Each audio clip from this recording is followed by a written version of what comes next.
écoutez, ça a été une initiative qui a débuté avant le mandat que j'occupe, c'est-à-dire en 2013, même antérieurement bien sûr au niveau des préparations. Tout simplement parce qu'on a un territoire qui est très divers et on a la chance sur ce territoire communautaire d'avoir une grande partie de zones humides qui ont été préservées.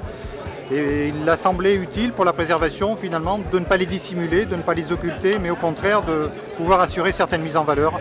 Et c'est ce qui a été fait au travers de l'aménagement du marais du Brezou. Au-delà, on a aussi un paysage de forêt important sur le territoire communautaire.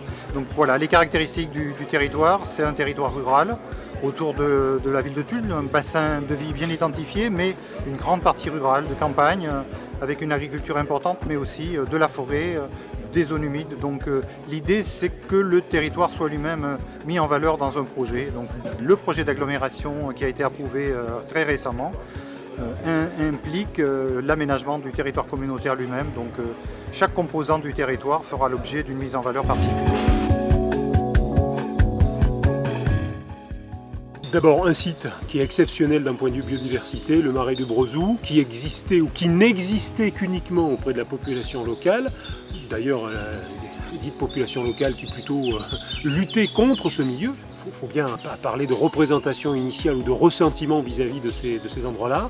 Et là, l'idée, c'était voilà, qu'il y ait une forme de réappropriation vis-à-vis de la population locale et puis aussi des touristes. C'est toujours assez étonnant de se dire que sur une région aussi nature que la nôtre, le Limousin, ce qui est vrai pour l'Auvergne, c'est vrai aussi pour d'autres régions administratives, mais il y a une vraie demande de la part du public qui vient chez nous pour consommer, le terme n'est pas joli, bouffer de la nature, profiter de la nature, et une vraie inadéquation avec des lieux qui peuvent accueillir un public familial. Et l'enjeu de l'aménagement de ce site, création d'un sentier d'interprétation, permet de rejoindre tout cela. Tout à la fois permettre aux gens du cru de comprendre par cet aménagement que ce qu'ils méprisaient, ce qu'ils négligeaient, c'est du patrimoine, ça leur rend service, et vis-à-vis de la population extérieure de se dire waouh, on a passé un bon moment en cheminant sur des petits pontons qui nous met en relation avec cette nature-là de manière ludique, de manière interactive, de manière intégrée. On n'est pas là pour dénaturer l'esprit de lieu, on est là pour le valoriser et pour amener une plus-value vraiment à un territoire qui en a bien besoin.